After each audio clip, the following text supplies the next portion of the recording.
Most Christians think the devourer is after their money. Satan desperately hopes you never discover the truth.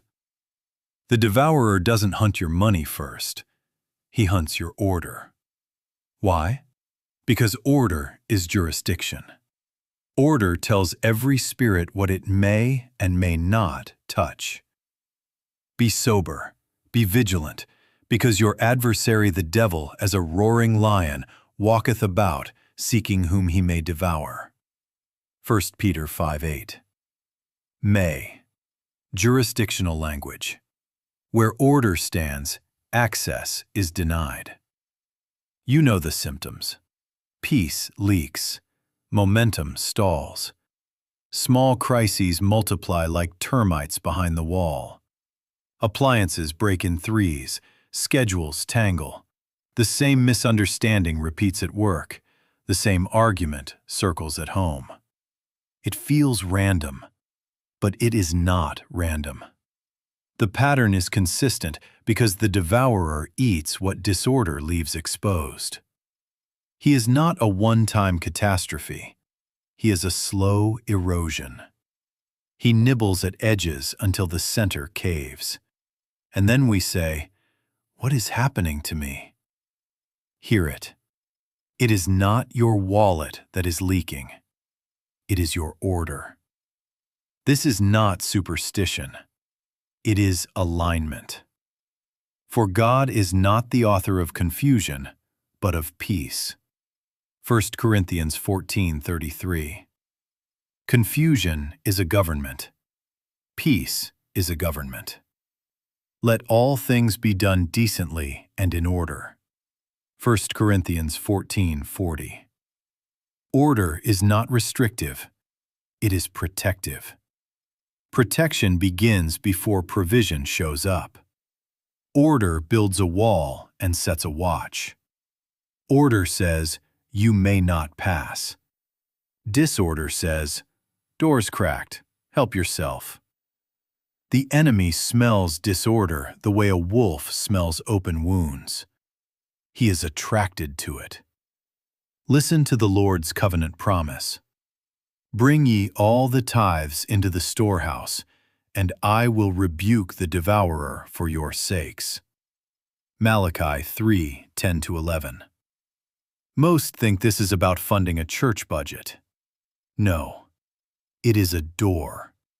It is jurisdiction. It is the heart's confession, "You are the source, not me. You are the owner, not me." The tithe is lordship practicing itself. It is a first-order act that shuts a first-order gate. We will speak more on that, but mark this now. When God is first, life stops leaking. You have felt the drip, the late fee that could have been avoided, the missed cue that cost a contract, the hurry that birthed a mistake you had to redo at midnight. That is erosion. Not a demon of dollars, but a spirit that loves chaos. Windows are not about money. They are about sight. Heaven's order brings sight, and sight prevents expensive confusion. So here is where we are going. We will expose the mechanism of access, how disorder opens gates in the spirit. Then we will lay out a closing the door checklist, simple acts of order you can practice this week that realign the heart under lordship, bolt the door against erosion, and let rest return. Lift this confession with me. Father, I renounce disorder. I choose your government. Set my house in order, and let your peace guard my gates. And he answers, I will rebuke the devourer for your sakes. Now we begin. Let me name him plainly so you stop chasing shadows. The devourer is not a headline event. He is a slow leak. He is not always a catastrophe. He is an erosion. He eats at the margins until there are no margins left. He consumes what disorder leaves exposed. Time first, then clarity, then joy, then strength, then money as the aftermath. The thief cometh not, but for to steal, and to kill, and to destroy. John 10:10. But hear his method. Nibble at dawn so you rush at noon. Fog your sight so you agree to the wrong thing. Stir a needless quarrel so you spend 2 days repairing what a gentle answer could have prevented. He eats delay fees, redo hours, wasted trips, missed cues, avoidable aches in the body born from anxious living. He eats the edge off your focus. He eats the song out of your house. This is why many misread him. They only count dollars. They do not count the hours anxiety stole. They do not count the cycles of confusion that required rework. They do not count the arguments that could have been avoided if peace had governed the tone. They do not count the late-night scrolling that dulled their discernment by morning. They do not count the doctor visit that traced back to a pace God never asked them to keep. The spreadsheet looks normal. The soul ledger is red. And the devourer smiles because unmeasured loss is his favorite feast. He is patient. He is methodical. He does not need to empty your account if he can empty your attention. Understand the warfare. The enemy is not impressed by your hustle. He is threatened by your alignment and your sight. Hustle wears you down. Alignment stands you up. Hustle may get you noticed by men. Alignment puts you under the government of God. And sight, oh, sight terrifies hell. When heaven's order restores your sight, you stop stepping into snares you now see. You stop paying for confusion you do not carry. Windows are not about money. They are about sight. This is why he loves disorder. It blinds. It bends judgment. It blurs boundaries. He wants your life like Proverbs 25:28 pictures it. He that hath no rule over his own spirit is like a city that is broken down and without walls. No walls. Easy access.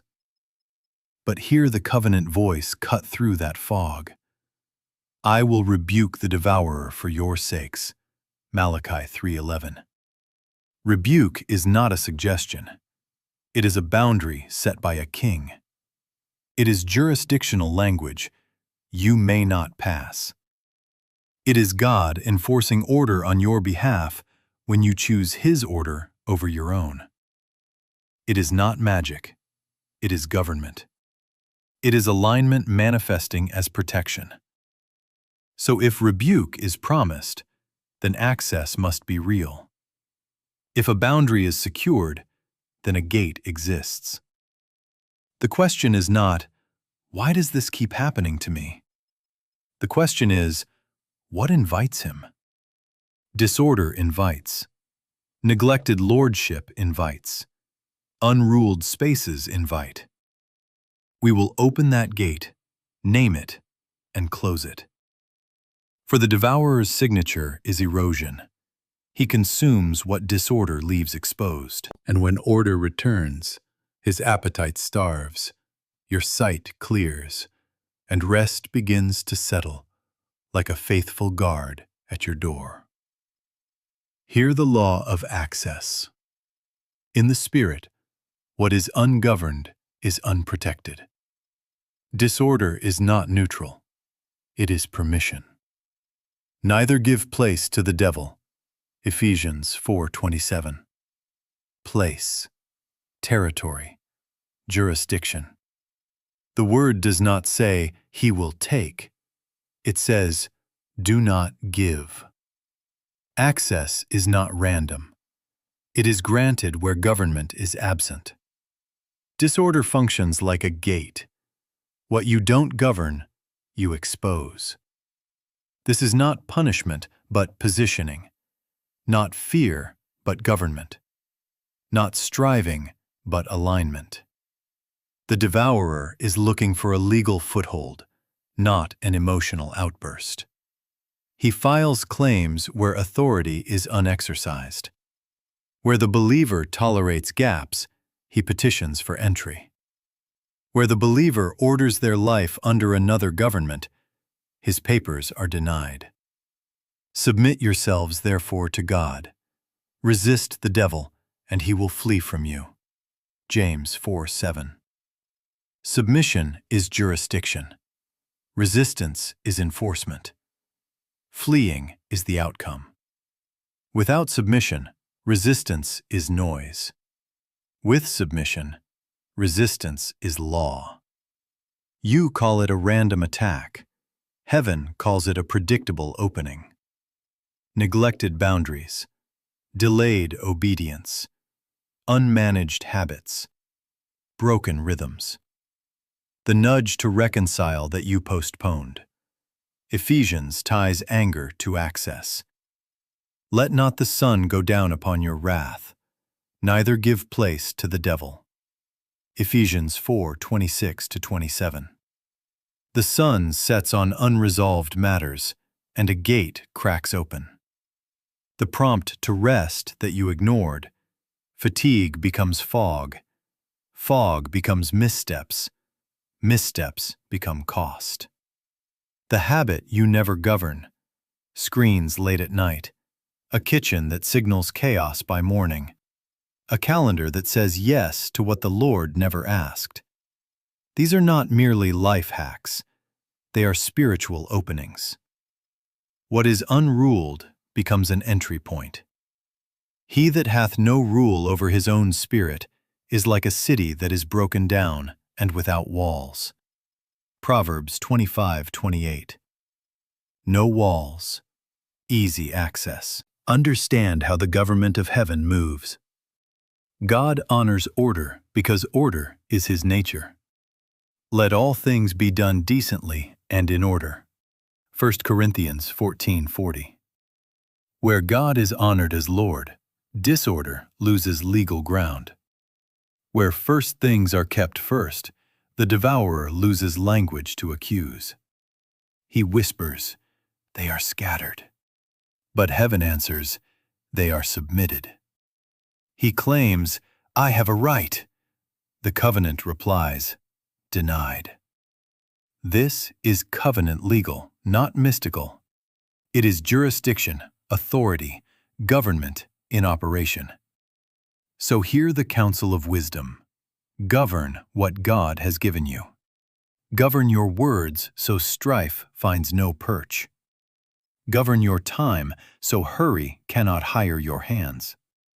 Govern your finances so the heart stays unhooked from mammon. Govern your rest so clarity is not taxed by exhaustion. Govern your responses so anger does not purchase a night's lodging for a trespasser. This is not perfection. It is lordship made visible. Order is more than organization. It is worship with a calendar, honor with a budget, faith with a rhythm. It is the altar translated into Tuesday morning. When heaven's order returns, windows open. And windows are not about money. They are about sight. You begin to see the latch you left undone, the habit that hired erosion, the conversation that needs closing. Fear loosens. Peace stands up. The king's no entry is heard at your borders. We will move to the altar next, because lordship before logistics is how the gate closes and stays closed. But understand this now. Disorder is not a quirk. It is a key. Take it back. Establish government. Choose alignment and watch access dry up like dew under the sun of his lordship. We have arrived at the altar where order begins. Hear me plainly. Most try to fix a leaking life with tools, new apps, new planners, new techniques, while ignoring lordship. They rearrange what God has not first ruled. They optimize chaos. They polish an idol. Logistics without lordship is lawn care on a condemned house. The deepest order is lordship. When God is first, life stops leaking. But seek ye first the kingdom of God and his righteousness, and all these things shall be added unto you. Matthew 6:33. First, order begins at the altar. This is identity, not merely activity. You are not an orphan trying to survive. You are a son, a daughter, in covenant with a faithful father. Order is your inheritance because his government is your home. The orphan hoards, hustles, second guesses. The son honors, rests, obeys. The orphan shouts, "It's all on me!" The child of God confesses, "You are the source, not me. You are the owner, not me. You are the provider, not me." This is not poetry. It is jurisdiction. It is the heart vacating the throne and Christ taking his place.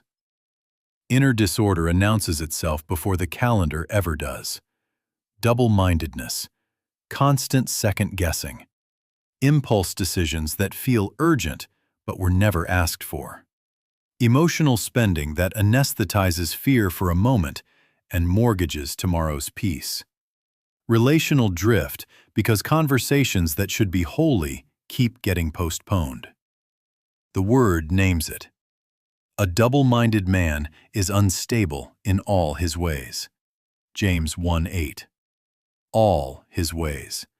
Not just money, not just time. All. Why? Because lordship has not yet been enthroned. Where Jesus is not first, everything sways. Come to the altar with Abraham as witness. And he gave him tithes of all. Genesis 14:20. Abraham was not buying favor. He was acknowledging covenant. He was saying, "You are the source, not me." That confession is the axis on which order turns. It is recognition, not transaction. It is honor, not payment. It is worship, not wages. When the believer bows here, peace finds its legal right to stay. Heaven's government takes the gavel. The heart moves from self-dependence to God-dependence, and the leaks begin to seal. Hear the Lord invite your confession. God saying, "Come into alignment with me." And the believer responding, "You are the source, not me. You are the owner, not me. You are the provider, not me." Say it until your pulse believes it. Say it until your calendar bows. Say it until your spending quiets. For the tithe keeps the heart in the posture of rest because it keeps the heart in the posture of trust. Rest is not apathy. It is authority under another's rule. Now watch the turn. When lordship is established, heaven's order begins to shape practical rhythms. Not before. From the altar to the everyday. Honor the Lord with thy substance, and with the firstfruits of all thine increase. Proverbs 3:9. Firstfruits is not a tip. It is a template. It says, God is first in sequence and weight. Deuteronomy echoes it. And now, behold, I have brought the firstfruits of the land which thou, O Lord, hast given me. Deuteronomy 26:10. Ownership acknowledged. Source confessed. Jurisdiction declared. Then order flows into budget, calendar, conversation, rest. Logistics become liturgy. And the devourer finds no open gate, for the altar has set the government of the house. Hear the clarity. The tithe is not a payment but a position, not a transaction but a confession, not income-focused but identity-rooted. It is the heart standing at attention under the king's government. It is the believer saying with Abraham, "You are the source, not me," and fastening that confession to practice. And he gave him tithes of all. Genesis 14:20. Abraham was not bargaining. He was honoring. He was aligning before a battle report was written, before a ledger was tallied. Honor first, order first, then outcomes follow under a different government. Listen to the covenant sequence that hell hates. Bring ye all the tithes into the storehouse, and I will rebuke the devourer for your sakes. Malachi 3:10-11. Bring, then rebuke. Alignment, then protection. Government acknowledged, then government enforced. The devourer is not moved by sentiment, but he must bow to jurisdiction. The tithe is jurisdiction made visible. It is a doorbolt sliding into place with a holy click. It secures the gate where erosion once slipped through. It is not restrictive, it is protective. Why does the enemy fight it? Not because of the currency, but because of the authority it declares. The tithe says, "This house is under the government of God." The tithe says, "Ownership is settled and order is established." The tithe says, "Accusations have no language here, for first things are first." Satan does not wage war over dollars, he wages war over doors. He does not care about the notes in your pocket, he trembles at the note of authority in your confession. He fights the tithe because it closes his favorite gate, disorder framed as autonomy. Hear God's voice in the promise, "Bring, and I will rebuke." God saying, "Come into alignment with me, let me enforce what you have confessed." And the believer responding, "I trust your government over my house." This is not superstition, it is covenant order. It is the king defending the citizen who stands beneath his banner. The tithe keeps the heart in the posture of rest because it keeps the heart in the posture of trust. Rest rises because jurisdiction stands. Do not misread the rebuke. It is not merely the stopping of a thief, it is the restoring of walls. It is clarity returning to choices. It is waste drying up. It is momentum that no longer leaks at the edges. When the doorbolt is set, the small foxes find no gap in the vine. Windows open, and windows are not about money. They are about sight. You begin to see the exits to old snares and the entrances to prepared paths.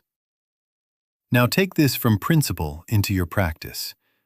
If the tithe is the doorbolt, then other acts of order become reinforced gates around your life.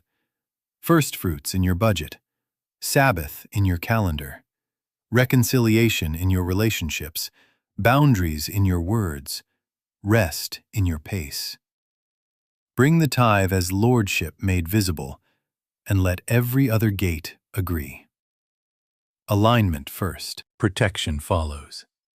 And the devourer, long accustomed to your open door, finds a house governed, a gate secured, a citizen at rest under a different government.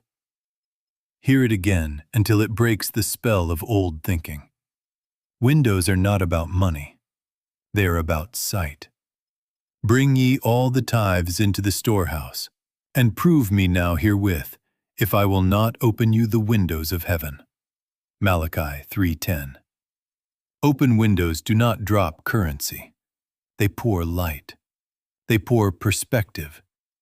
They pour discernment. Where there is no vision, the people perish. Proverbs 29:18. Not because cash is absent, but because sight is absent. Perish means wander ungoverned, bleed by inches, pay for confusion you do not have to carry. Heaven opens windows to end wandering. What happens when windows open? Cause and effect begins to march like soldiers under a new command. When sight opens, decisions improve. When decisions improve, waste decreases. When waste decreases, peace returns. When peace returns, erosion starves. The devourer feasts in the fog. He starves in the light. Thy word is a lamp unto my feet and a light unto my path. Psalm 119, 105. Lamp, then steps. Light, then movement. Alignment, then insight. This is not theory. It is government manifesting as clarity. Many of you have known the ache of disorder blindness, always reacting, always reaching for keys you cannot find because yesterday's chaos wrote today's map, paying the same late fee twice because the bill hid under a pile that never should have been there, missing appointments you intended to honor, double booking because the calendar bowed to pressure instead of lordship, buying in a hurry what you already owned because you could not see it, forgetting conversations you should have finished, then spending hours repairing what clarity would have prevented. That is what a closed window feels like. Confusion taxing your peace at compound interest. But when order returns under lordship, discernment awakens like a trained watchman. You begin to notice patterns. You see the tiny drift in your tone before it becomes a quarrel. You sense the Spirit's nudge. Send that message now. It will save you a week of repair. You catch the redundancy. We don't need to buy this. We can repurpose that. You prioritize with heaven's weight assignments. First, seek the kingdom. Then, add what is needed. Matthew 6:33. Wisdom becomes practical, not lofty, not distant, practical. Lists become liturgy. Calendars become confessions. God is first, therefore this is second, and that is not for me at all. Do not miss the mercy here. God is not merely patching leaks. He is restoring sight. If any of you lack wisdom, let him ask of God, and it shall be given him. James 1:5. Ask as aligned citizens, and expect light. Expect the "this, not that" whisper. Expect the "wait now, move tomorrow" directive. And as decisions come into order, the unnecessary expenses shrink, the accidental crises fade, and the steady hum of peace replaces the siren of urgency. Peace is not the absence of responsibility. It is the presence of clarity under authority. Now we have the mechanism laid plain. Alignment opens windows. Windows give sight. Sight orders steps. Ordered steps enforce protection. With that clarity in hand, we will name the doors the devourer loves and close them one by one. We move to the audit, because you cannot govern what you refuse to name, and you cannot keep what you will not order. This audit is not condemnation. It is illumination. Light does not shame, it shows. But all things that are reproved are made manifest by the light. For whatsoever doth make manifest is light. Ephesians 5:13. You can't close a door you won't name. Identification is mercy because identification enables government. Lest Satan should get an advantage of us, for we are not ignorant of his devices. 2 Corinthians 2:11. Ignorance empowers erosion. Light ends his leverage. First, time disorder.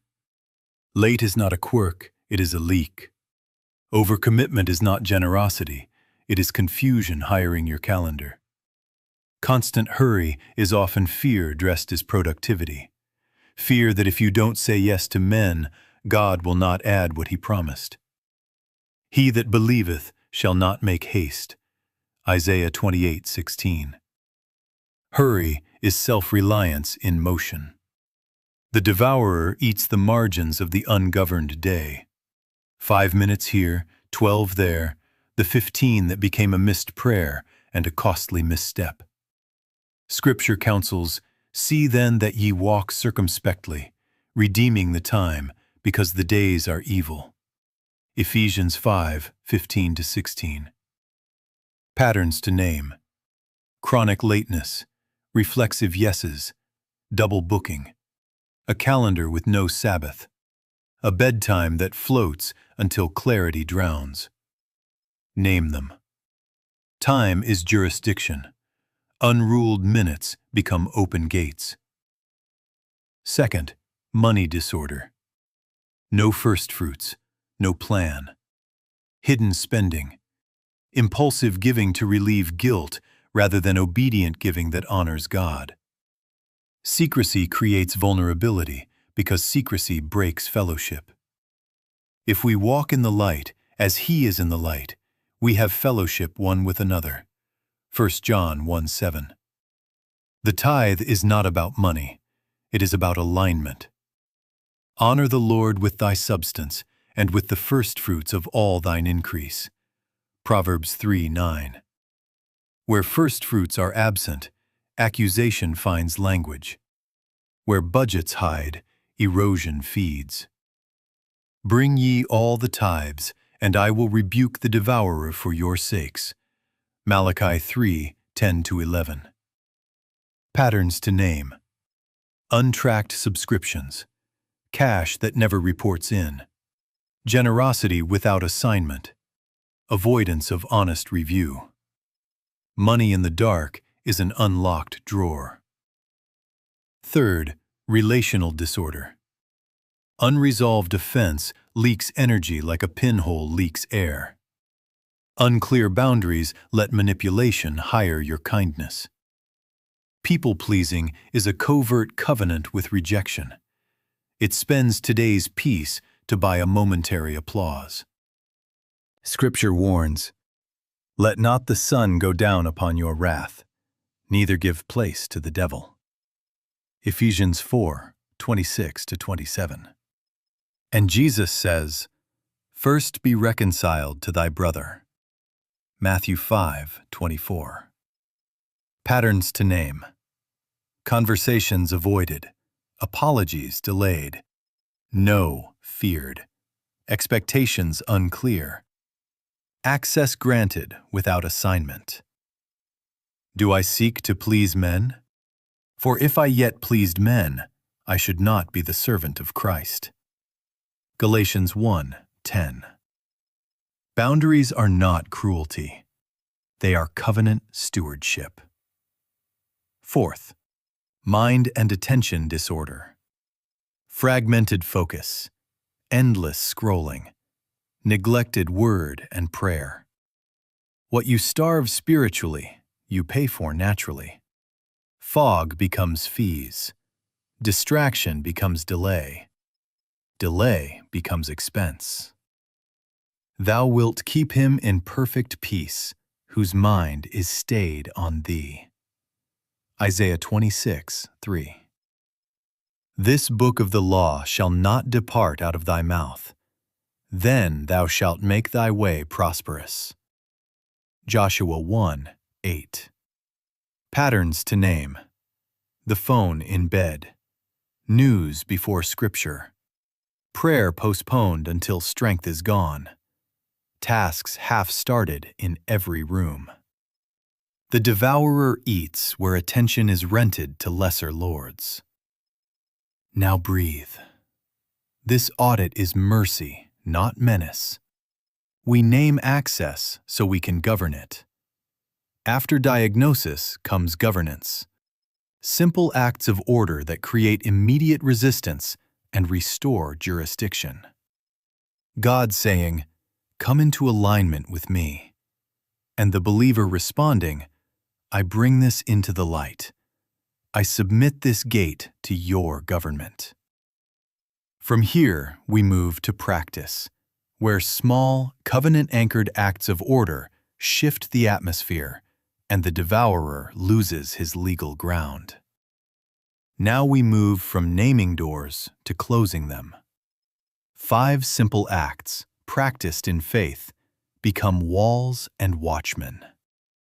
Small acts of order create big spiritual resistance. Govern the house, and the atmosphere shifts. I will walk within my house with a perfect heart. Psalm 101, verse 2. This is worship with a calendar, honor with a budget, faith with a broom and a boundary. Act 1.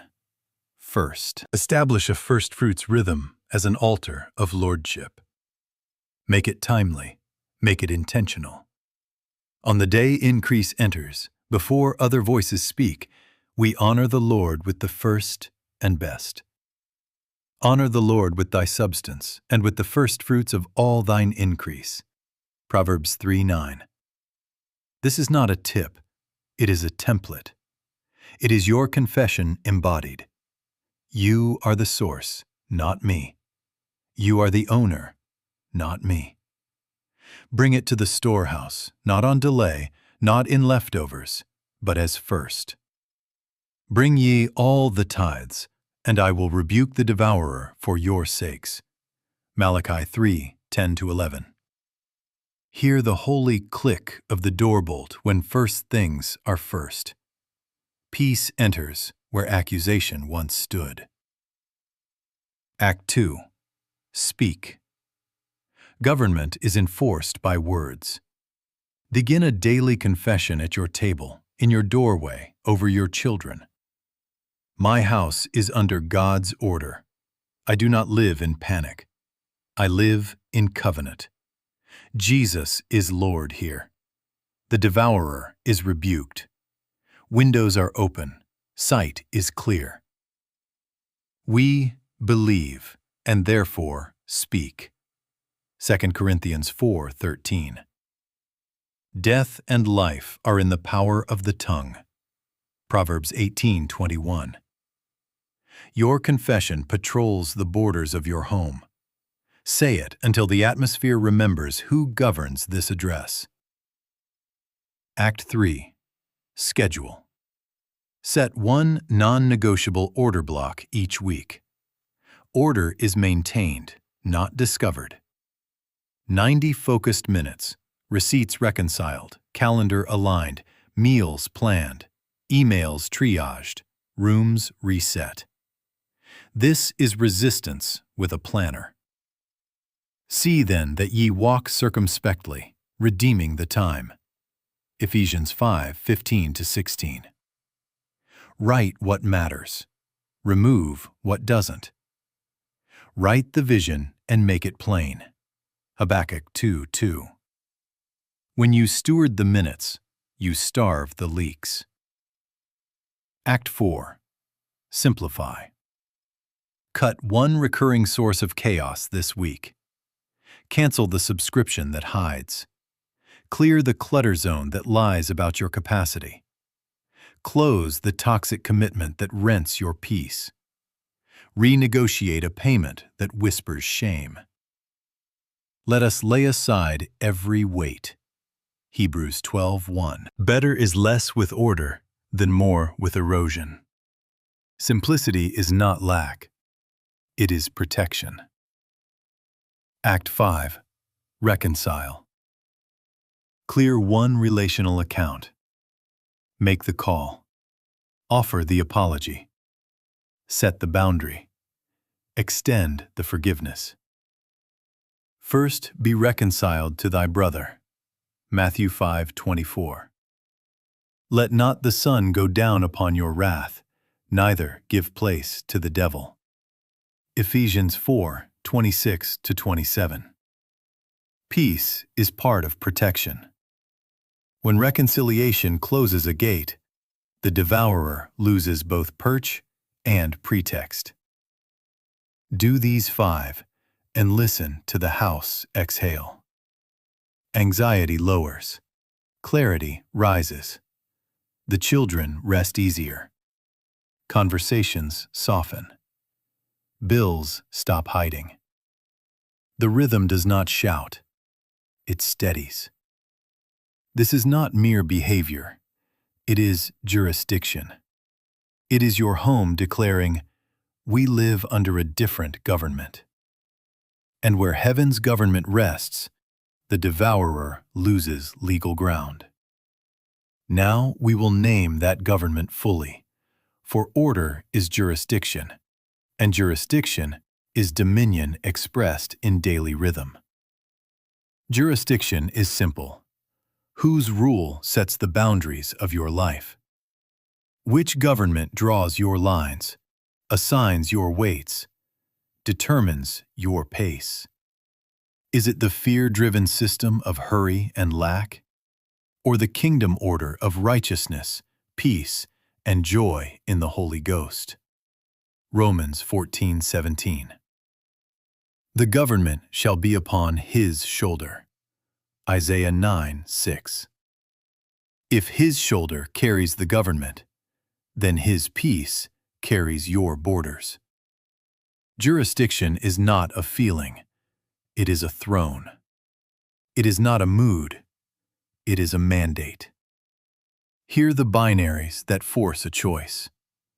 Not self-reliance, but God-dependence. Not reaction, but rhythm. Not disorder, but dominion. Not a subject of the economy, but a citizen of the kingdom. For our conversation is in heaven. Philippians 3:20. Conversation, citizenship, commonwealth, jurisdiction. When the believer stands here, the world may shout its panic, but heaven writes your calendar. Markets sway, yet your firstfruits remain.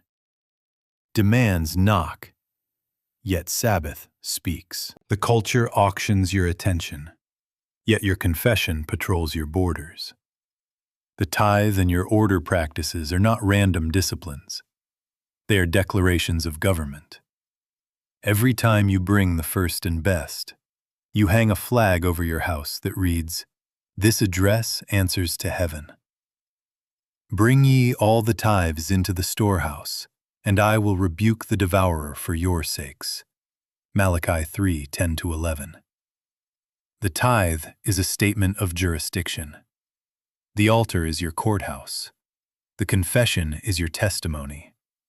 The rebuke is God's enforcement. Order is not restrictive. It is protective. Order is jurisdiction. When heaven governs your rhythms, the devourer loses legal ground.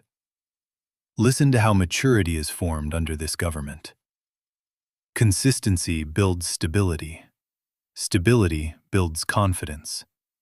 Confidence produces acceleration without burnout. This is how heaven grows a life. Precept upon precept, line upon line. Isaiah 28:10. When you practice first fruits consistently, stability enters your finances. When you guard a weekly order block, stability enters your time. Stability gives you confidence. Decisions stop trembling. Then acceleration comes without tearing. Opportunities fit, strategies land, endurance remains. He that is faithful in that which is least is faithful also in much. Luke 16:10. Faithfulness is jurisdiction maturing in motion. Now let the reassurance settle you. Authority is not loudness. Authority is rest. Jesus said, "My yoke is easy and my burden is light." Matthew 11:30. Colossians commands, "Let the peace of God rule in your hearts." Colossians 3:15. Rule, govern, arbitrate, decide. When peace rules, fear resigns. When rest governs, hurry loses its badge. Protection stops sounding like hype and starts feeling like steadiness. Days that do not hemorrhage, choices that are not frantic, a home that does not flinch. God saying, "Live under my government," and the believer responding, "This house answers to heaven." Stay here and watch panic evaporate, erosion dry up, and sight remain. For the citizen who abides in this jurisdiction, protection becomes a normal climate. Fear goes silent, and rest becomes the sound of authority. Protection is not hype. It is rest, clarity, and steadiness that comes from alignment. What does it feel like when heaven's government sits on your house? It feels like fewer sirens. Emergencies decline. Not because the world stopped being broken, but because your gates are closed and your responses are ordered. It feels like quicker recovery when something does break. Storms still knock on roofs, but houses built on rock do not fall. Whosoever heareth these sayings of mine and doeth them is like a wise man which built his house upon a rock, and it fell not. Matthew 7:24-25. Order does not erase battles. Order changes outcomes. Panic used to take days. Now it lasts minutes. Confusion used to charge a fee. Now wisdom answers the door. Rest has evidence. Decisions become clearer, fewer retractions, fewer costly detours. Emotions settle, fewer spikes, less whiplash, more steady compassion in conflict. Follow-through improves. What you start, you finish. What you promise, you keep. What you calendar, you honor. You notice that late fees vanish. You find what you own when you need it. You answer messages timely without the frantic drain of guilt. Sight replaces scramble. In all thy ways acknowledge him, and he shall direct thy paths. Proverbs 3:6. Direction feels like a gentle hand at your back. Not pushy, steady. Hear the mercy. This is a process, not a performance. The moment you align, you are positioned. The moment you tithe, the doorbolt slides. The moment you honor first, accusation loses its microphone. Yet God trains hands for war while he builds walls for rest. Not instant perfection, but immediate protection. Not the end of temptations, but the end of their tyranny. In returning and rest shall ye be saved. In quietness and in confidence shall be your strength. Isaiah 30:15. Confidence, not noise. Quiet, not neglect. Strength, not strain. And identity anchors the climate. You do not earn protection. You align with covenant protection. You are not a tenant begging a landlord. You are a son, a daughter, living under a father's covering. He that dwelleth in the secret place of the Most High shall abide under the shadow of the Almighty. Psalm 91:1. Shadow means nearness, covering, jurisdiction. God saying, "Live under my shadow," and the believer responding, "I dwell, I abide, I rest." Cast your care where it belongs, casting all your care upon him, for he careth for you. 1 Peter 5:7. Sons cast, orphans clutch. Sons rest, orphans rush. Now take the devotional turn that stabilizes everything. Thanksgiving is order for the heart. Be careful for nothing, but in everything by prayer and supplication with thanksgiving, let your requests be made known unto God. And the peace of God shall keep your hearts and minds. Philippians 4:6-7. With thanksgiving, gratitude is governance. Anxiety shrinks where thanksgiving rules. Begin your mornings with, "Father, I thank you. You are the source, not me. You are the owner, not me. You are the provider, not me." End your evenings with, "You have kept me, and I rest." Enter his gates with thanksgiving, Psalm 104, and watch peace stand guard at the door of your thought life. Here is a simple weekly rhythm to keep rest tangible until it becomes your normal climate. First day, altar and first fruits. Second, order block for time and money. Midweek, gratitude inventory and one reconciliation. Late week, simplify one thing you don't need. Sabbath, cease, worship, and speak the house confession. Small acts, repeated, become strong walls. Stay with this practice.